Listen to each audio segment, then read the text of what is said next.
Dobro večer, dobro ljudi, dobrodošli u još jedan Courtside Talks. Ja sam Stefan, a danas pričamo o porazu Obradovića. Saša Obradovića. I pobedi Željka Obradovića. Obradović protiv Obradovića. Ajde vidimo.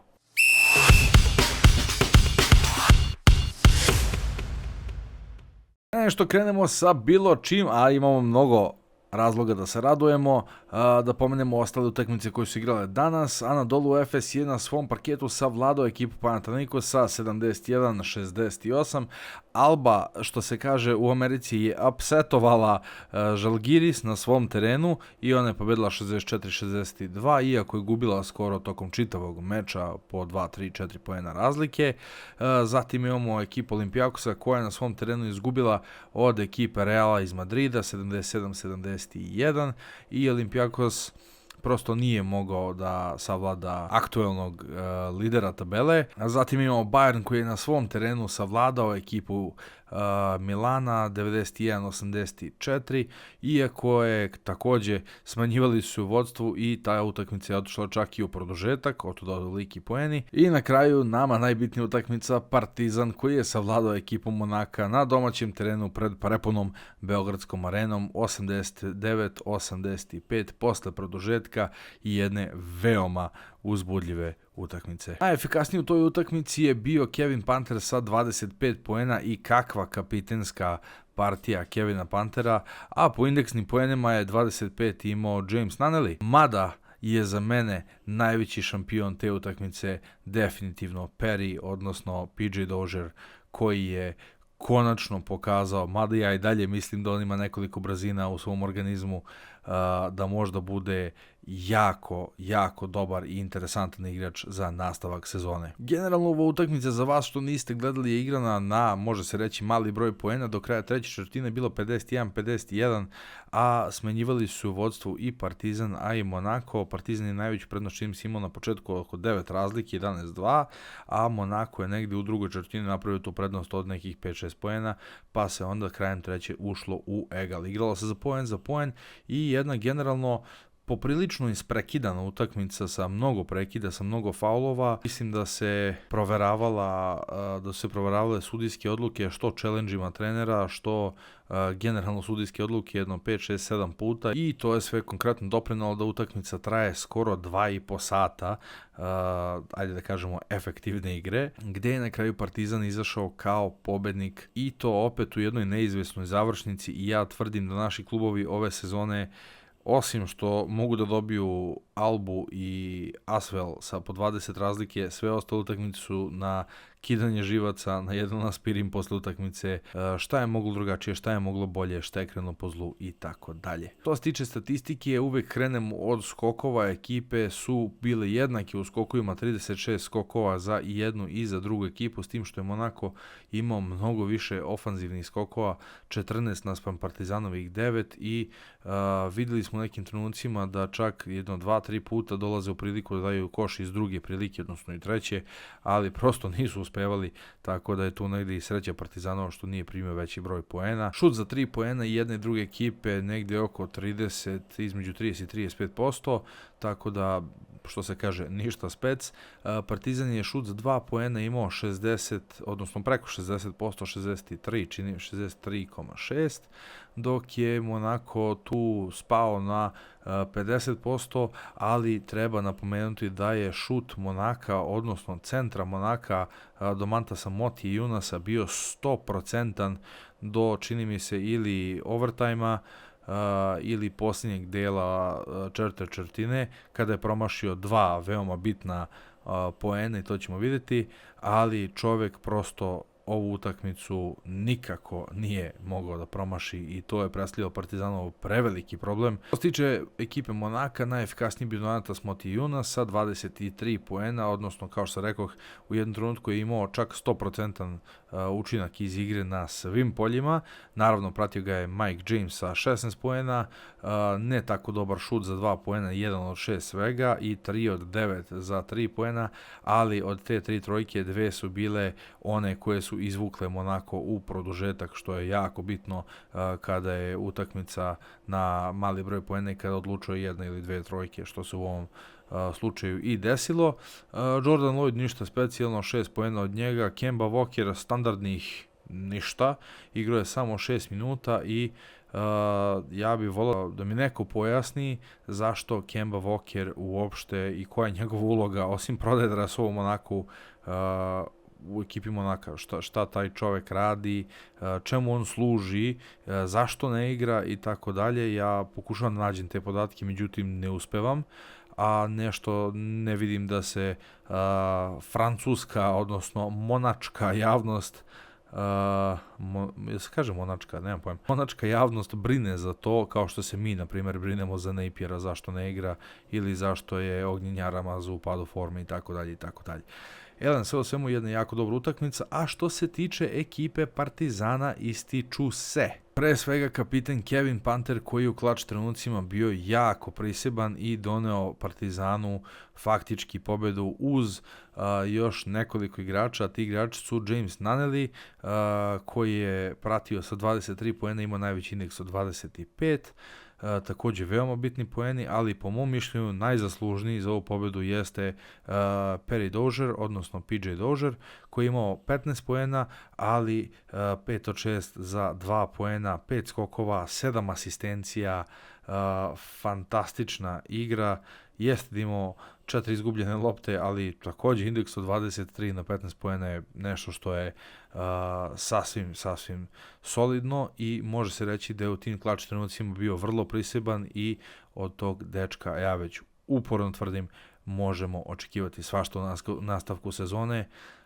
Mislim da Partizan učinio jedan odličan korak u dovođenju Dožera, a njega će naravno pratiti i Kaboklo, koji ja mislim da se još nije opustio, ali sa 13 poena je bio jako dobar u ovom susretu, hvatao je neke ofanzivne skokove i vraćao loptu u koš, iznudio je neke faulove i poprilično dobro odigrao utakmicu, također indeks 13, ali sa njim u igri je Partizan imao plus minus na plus 16. Sad, ako obratimo pažnju na četvrtinu koja je ujedno i najzanimljivija bila na ovom meču, ušla se sa 51-51. Na 7 minuta pred kraj Partizan već ima 59-53, to je dosta ozbiljna prednost. Dolazimo do trenutka kada je 65-61 za Partizan.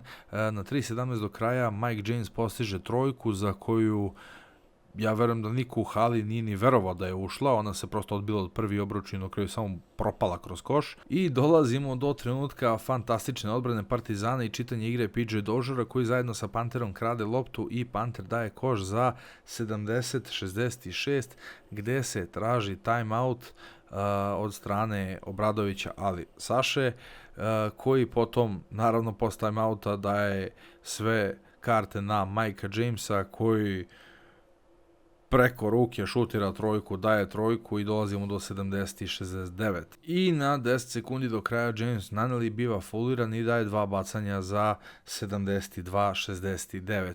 10 sekundi ostaje, uzima se još jedan timeout i lopta prelazi na polovinu Partizana, gde svi očekuju da se pravi faul po izvođenju lopte, ali naravno ne na šutu za 3 poene, nego da se napravi faul, da se oduzme neko vreme, jer automatski Partizan, koji je bio u bonusu, bi uz 2 bacanja Monaka i dalje bio na 1 poen prednosti i imao loptu kod sebe, odnosno posed, na nešto manje od 10 sekundi, sigurno da li će to biti 8 ili 5, nebitno, i ušlo bi se u tu neku penal završnicu.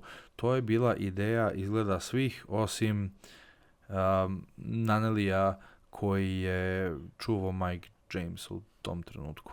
Dakle, u trenutku kada vreme teče, mi imamo situaciju gde oko 1 ili 2 sekunde Mike James faktički stoji u mestu i tu, po mišljenju mom i po mišljenju drugih, uglavnom na Twitteru i na društvenim mrežama, je bio da je tu u tom trenutku trebao da se pravi faul kako bi James odšao na liniju slobodnih bacanja, a Partizanu ostalo uz 1 poen razlike 5 sekundi do kraja. Međutim, odlučuje se da se igra odbrana do samog kraja, a James preko ruke daje neku nemoguću trojku s 9 metara i 72-72 i ide se u produžetak. U produžetku fantastična rola svih 5 minuta PJ Doziera, koji je uz odličan šut zapravo i doneo tu prednost Partizanu. U jednom trenutku je krenuo u prodor, Blossom Game je stao, zapravo se samo postavio i pao i suđen je prvo faul napadom. Međutim, kada se pogledao snimak, vidjelo se da Blossomgame zapravo stoji u onom ograđenom delu, dakle ne sme da se brani na taj način i automatski je to bio faul odbrane gde 2 bacanja realizuje Dozier i dovodi Partizan u prednost. Ispostavit će se na kraju da je to nedostižna prednost za ekipu Monaka, a da sve bude još gore, šlag na tortu jeste odbitak i pas do Smailagića da Emotijunas pravi nesportsku ličnu grešku i još 2 bacanja za Partizan koji vodi na 4 razlike. Smailagić je tu bio jako koncentrisan, što mu se može vidjeti po izrazu lica, i na izvođenju lopte Monako preseca loptu, ponovo jedna nemoguća situacija gde ne znam iz kog razloga prosto igrači Partizana nisu bili u stanju da naprave blok ili 2 ili 3 da se oslobode igrači da dobiju loptu. Međutim, po sreću svih ikada ne stiže ekipa Monaka da uradi bilo šta i ide se do kraja utakmice sa 89-85 i jedna velika pobjeda Partizana na domaćem terenu. I može se reći jedan gorak ukus zato što su svi mišljenja da to moglo da se desi i da se završi dosta ranije, ali nije. No, poklonu se u zube ne gleda, odnosno pobedi se u zube ne gleda ovom prilikom, a Partizan je otišao na 6-6.